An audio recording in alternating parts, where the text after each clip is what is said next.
Welcome to Soothing Saturday, where we kick off our training shoes and, try something a bit different. I'm Shifu Pain, and we've talked before about the history and lore of the Shaolin Temple and Kung Fu. In those videos, I mentioned how the Shaolin Order worked similarly to a college or university. Martial arts were only one of the disciplines you could study as a monk or disciple. It just happens to be the one everyone knows it for. And there's more to that than just the resurgence of interest in the modern day thanks to efforts made in the 1980s. Kung Fu, or martial arts at Shaolin, has existed for over 1,000 years, existing today as the second oldest still practiced martial art. And so, inevitably, there's going to be overlap and inspiration. Because what's the point of art if it doesn't speak to something within you? So today, as we sit by the fire, let's take a look at some of the legends and lore that surrounds martial arts that have spun out of Shaolin. Now, you need to understand that thanks to that long history, a lot of information has been lost or scattered. What I say today could in fact be quite different from what actually happened.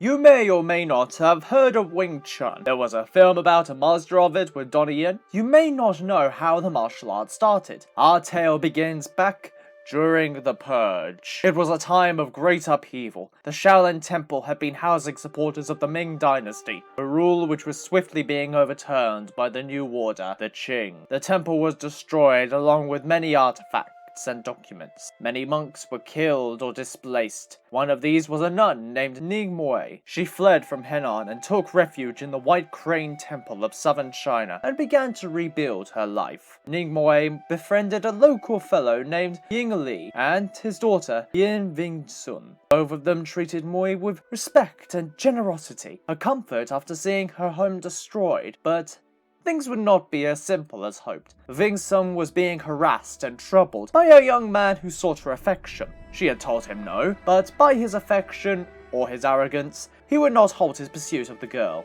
On learning of Ving Sun's troubles, Moy taught the girl how to fight in the hope that it would give her the courage to halt the tirade from yet another vandal, and eventually, Ving Sun would teach the suitor a valuable lesson in humility and respect. Having gained some measure of confidence from this encounter, Ving Sun began to adapt her newfound knowledge into a new art form, one built not on strength or size, but on using an opponent's own force against them. When the art form had been perfected, Ving Sun taught the art to her new husband, an agreeable one who had not attempted to invade Ving Sun's person, and together they began teaching the art to others, and so the legacy continued until the art was taught to a man still known by the common man today, one who bears the heart and the moniker of the dragon.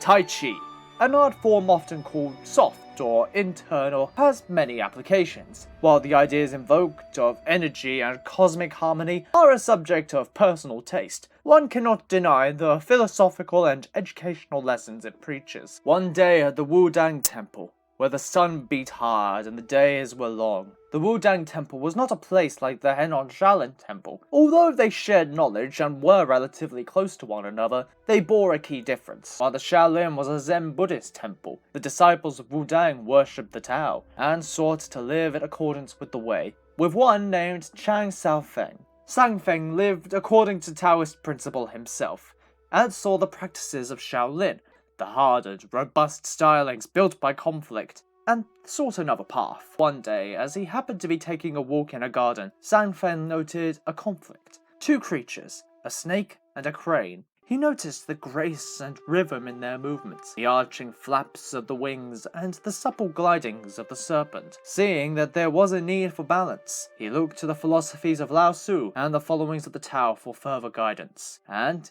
developed a new form of motion, one which focused not on strength or overpowering of enemies, but on the motions and graces of energy, both internal and external, creating a form that will one day be known to all as Tai Chi.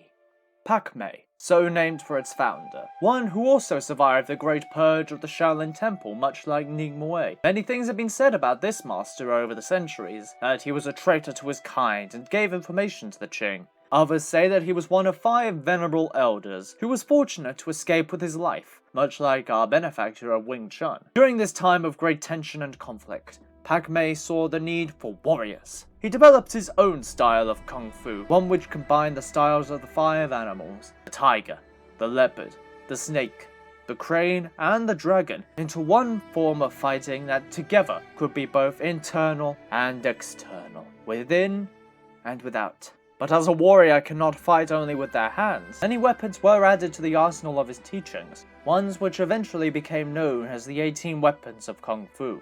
In an effort to protect the sanctity and effectiveness of these teachings in such uncertain times, the art was kept within the families of its original disciples. This was until centuries later, when the art was brought out into the open air by three members, Pak Riwang, So King-chun, and Li Faz-chan, spreading to the furthest reaches of China, Vietnam, and beyond. And this is where we finish for today. We've seen that although these arts all begin from the same starting point, they all hinge on very different motivations, philosophies, worldviews, and perspectives. And this is at the heart of martial arts across the world. In my time, I've had my share of critiques from people, which is only inevitable when what you do can be seen by anyone. A frequent critic has been found on social media. This person frequently comments that what I practiced or showcased is not conducive to a fight, that it is not effective in the slightest. Now, obviously, it's easy to brush this aside as this person has only seen a glimpse of myself, what I do, and how I do it, a common factor on such programming. But I cannot deny, the thought stuck with me. Where did the idea that every technique or movement need to be for a fight come from? Does one need to so religiously prepare for a battle that may never come? A concerning thought to be sure, but while martial is a word for warfare and battle, we cannot also forget the other word in the phrase, art. Art is subjective, in the eye of the viewer, of the perspective of the artist. If all art were the same, what would be the point of marveling at it or hanging it in galleries, no matter the quality? What makes art great is not the effectiveness, the details, or the quality. It is the evocation of ideas. What makes an art is the human behind it. And so, in terms of discussing martial arts, the far wiser thing to do is consider the context, as martial arts do not exist in a vacuum. As these stories suggest, they are reflections of the times they are from, the countries and cultures they stem from, the people that influence them. Consider a martial art in the same way an English teacher considers a word in a book. Why does this exist?